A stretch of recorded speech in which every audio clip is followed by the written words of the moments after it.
যে কথাটি আমাদেরকে আরাকান আর্মি বলেছে, পরিস্থিতি অনুকূল হলে তারা এই প্রত্যাবাসনের উদ্যোগ নেবেন। আজ অব্দি প্রায় 12 লক্ষ রোহিঙ্গা বাংলাদেশে শরণার্থী হিসেবে অবস্থান করছেন।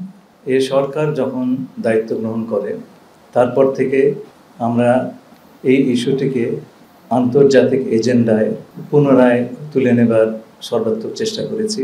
এর আগের 7 বছর এই ইস্যুটি প্রায় অপসৃত হয়ে গিয়েছিল এবং এরপর বিভিন্ন সাম্প্রতিক ঘটনাবলিতে, বিশেষ করে গাজা এবং ইউক্রেনের যুদ্ধ, এতে করে এই ইস্যুটা আরও পেছনে পড়ে গিয়েছিল।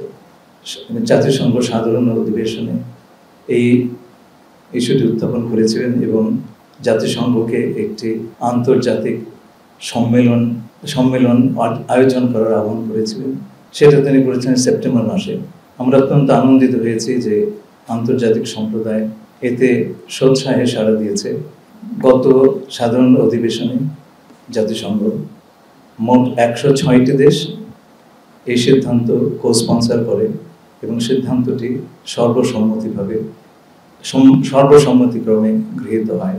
একটি জাতিগোষ্ঠীকে নিয়ে একটি পরিপূর্ণ জাতিসংঘের সম্মেলন আয়োজন করা একটা অত্যন্ত বিরল উদাহরণ।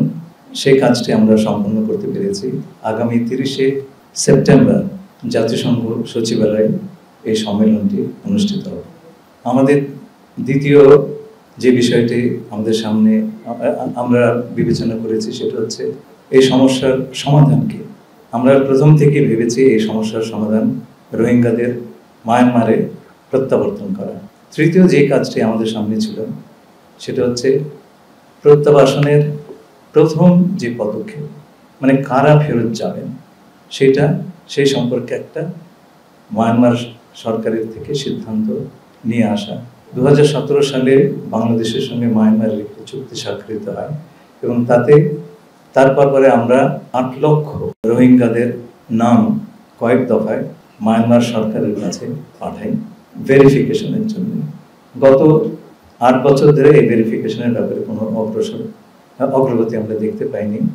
গত ফেব্রুয়ারিতে মায়ানমার জান্তা প্রধানের স্পেশাল এনভয়, তার সঙ্গে আমার দ্বিপাক্ষিক বৈঠক হয় এবং তাতে তারা প্রথমবারের মতো ইঙ্গিত করেন যে এই 8 লক্ষ রোহিঙ্গাদের মধ্যে 2.5 লক্ষের ভেরিফিকেশনের কাজ তারা 1,80,000 তারা প্রত্যাবাসন যোগ্য হিসেবে নির্ণীত করেছেন। আর বাকি 70,000-এর সমস্যা ছিল ছবি এবং কিছু তথ্য নিয়ে, সেগুলো তারা আমাদের সঙ্গে বসে নিরসন করবেন। এই সিদ্ধান্তটি বিমস্টেক বৈঠকের গত মাসে আমি এবং মিয়ানমারের উপপ্রধানমন্ত্রী এবং পররাষ্ট্রমন্ত্রী যৌথভাবে এটা আমরা অ্যানাউন্স করি। এর ফলে আমরা প্রত্যাবাসনযোগ্য রোহিঙ্গাদের প্রথম তালিকা লাভ করি। গত 7-8 মাসে সম্পন্ন করেছি, যেটা আগের 7 বছরে হয়নি। এগুলো ছিল প্রত্যাবাসনের জন্য অত্যন্ত জরুরি কাজ। এরপর হচ্ছে প্রত্যাবাসন প্রক্রিয়া। যে বাস্তবতাটা আমরা মুখোমুখি হয়েছে সেটা বিচার করতে হবে। সেটা হচ্ছে মায়ানমার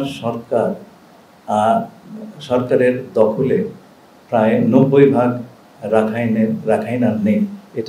এটার অধিকার নিয়ে নিয়েছেন আরাকান আর্মি এবং সেই সাথে মায়ানমার সরকারের সঙ্গে আলোচনা করে এই প্রত্যাবাসন প্রক্রিয়া শুরু করা সম্ভব। সেই আলোচনা আমরা একই সমান্তরালে চালু করেছি, আলোচনা চলছে। আরাকান আর্মি সুস্পষ্ট হয়ে বলেছে যে রোহিঙ্গাদের ফেরত নেওয়াটা তাদের একটা প্রিন্সিপাল পজিশন। যে কথাটি আমাদেরকে আরাকান আর্মি বলেছে তা হলো পরিস্থিতি অনুকূল হলে তারা এই প্রত্যাবাসনের উদ্যোগ নেবেন।